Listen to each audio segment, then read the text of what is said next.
Some hauntings fade away into forgotten whispers, but others leave behind scars so deep they never really disappear. Tonight, we dive into one of the most terrifying and well-documented paranormal cases in history, the Enfield Poltergeist. A case filled with eerie voices, levitations, and physical attacks that left even the most skeptical investigators terrified. Was it the work of a restless spirit, a demonic force, or one of the greatest paranormal hoaxes ever staged? Let's go back to where it all began. August 1977. Enfield, England. The Hodgson's family was like any other. A single mother, Peggy Hodgson, was raising her 4 children, Margaret, Janet, Johnny, and Billy, in a small council house at 284 Green Street. Life was tough, but nothing out of the ordinary until that night. At first, it was just strange noises, soft knocking, coming from inside the walls. The girls called for their mother, but when she entered the room, the knocking stopped. Peggy dismissed it as a prank, until the knocking turned into something much worse. Suddenly, the beds began to tremble. Janet's eyes widened in horror. The beds, they started moving. Just a little, then violently shaking. A loud bang echoed, and a heavy wooden dresser slides across the floor by itself, blocking the door. Peggy rushed in to push it back, but it wouldn't budge.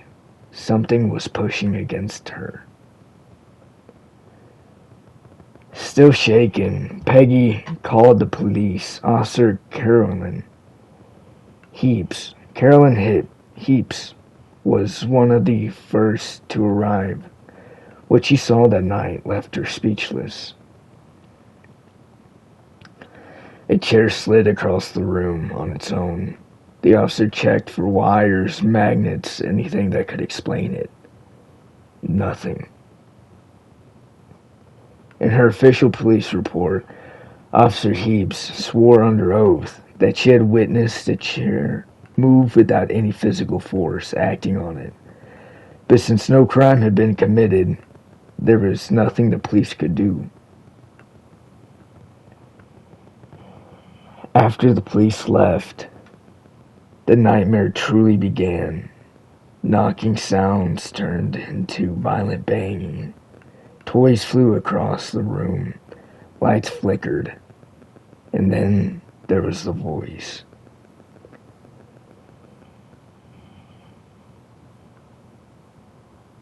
You see, Janet, she was sitting in the chair. And out of nowhere, a deep, guttural voice began to speak from her. And it said, "My name is Bill. I used to live here. I died in that chair." The voice claimed to be Bill Wilkins, a former resident of the house. His sons later confirmed that Bill had in fact died in that very chair after suffering a brain hemorrhage. Experts analyzed the recordings. They said Janet's vocal cords could not physically produce such a sound. With the haunting making headlines worldwide, renowned paranormal investigators Ed and Lorraine Warren arrived to investigate what they had found. What they found was beyond terrifying.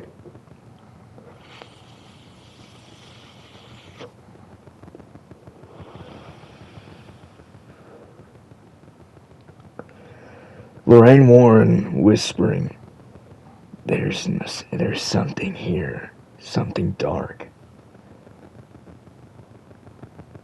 The Warrens believed the entity was feeding on Janet's energy.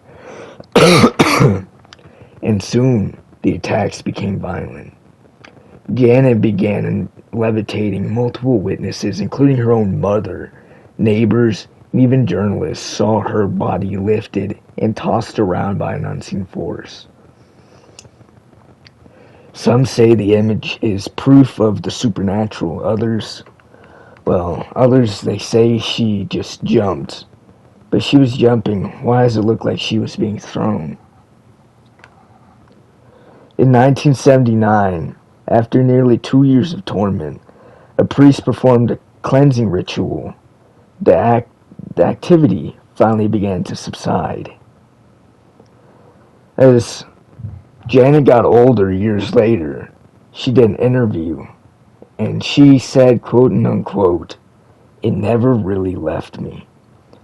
Janet did admit that some of the events were exaggerated, but she swore that 98% of what happened was real. Skeptics say it was all a hoax, that Janet and Margaret staged the event for attention. But if that's true, how do you explain the police reports, the photographs, the terrified witnesses who had nothing to gain? But the final question is, was it real? Was Janet truly possessed by the spirit of Bill Wilkins? Or was something far darker at play? Whatever the truth is, one thing is certain. The Enfield Poltergeist remains one of the most terrifying and mysterious hauntings ever recorded. But what I want to know is, what do you think?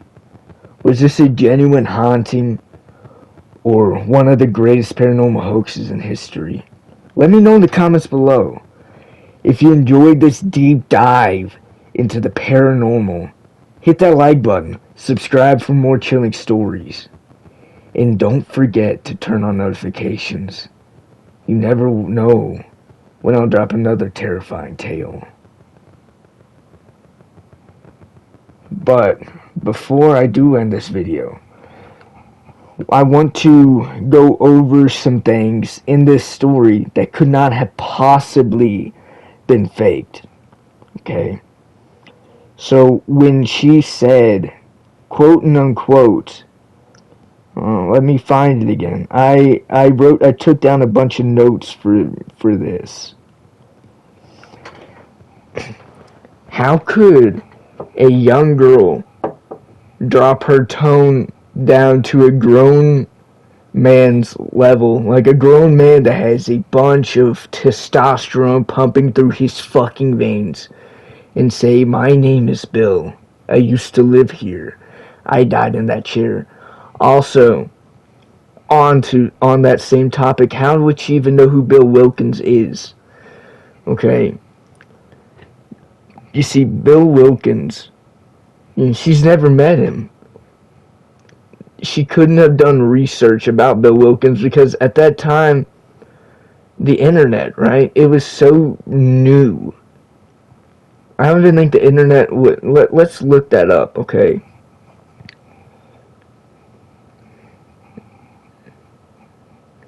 Was the web a thing in 1977?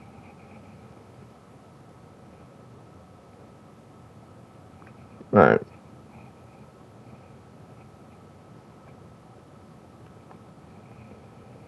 No, the World Wide Web, as we know today, was not a thing in 1977. It was invented by Tim Berners-Lee in 1989. You see, so there's no way that she could have even found out who Bill Wilkins was and that he lived in that house. There was no possible way. She would have to go and dig up records of that house. She would have to dig up fucking records. Okay, so that is one thing that cannot be explained. And also let's go back to the chair, okay? The chair, there's no wires, there's nothing touching the chair. The chair just slid across the room. And also, we got the dresser flung in front of the door. The bed's violently shaking. You know, a lot of the stuff in this investigation cannot be debunked. I mean, it cannot be faked. There's no possible way that any of this could be fake. Even though she did exaggerate some things that happened throughout the case. I couldn't find what things that were exaggerated. But those are 3 things right there that could not be debunked by even the most scientific people. You're telling me that wind can fling a dresser into a door. You're telling me that wind could fucking, slide a chair inside of a house where the doors are shut. I mean, these are things that cannot be stopped. You see, guys, so like I said, there will be some paranormal stuff that we go over on the channel. It's in the bio. It's everywhere. It's in everything. Okay? And like I said, guys, if you want more of these, little tales into the dark side, some more of these, paranormal events, if you guys want to hear some folklore, hit that like button. Because I'm telling you now, this is a series I do want to dive deep into. Okay, yes, I've said that about so many different things. And I said that about The Last of Us. The Last of Us is not my fault, okay, guys? I lost, I lost the Play Pass. I lost PlayStation Plus, okay? So, I can't do that right now. My other copy is in Kentucky. But I don't have anything that I can really say about God of War. But God of War is coming back. God of War is coming back. That is a promise. God of War is coming back. I don't know when it's coming back, but it is coming back. Five Nights at Freddy's, that's coming back at some point after he decided to stop being such a pussy and load up the game. After I haven't even touched it since the last video I've done on Five Nights at Freddy's.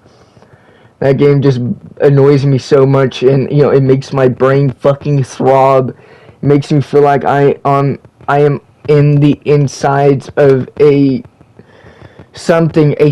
I forgot what I was gonna say, but I was gonna say something really fucking weird. Some probably good thing that I didn't say it, honestly. But guys, seriously though, I am filming another one of these videos tonight.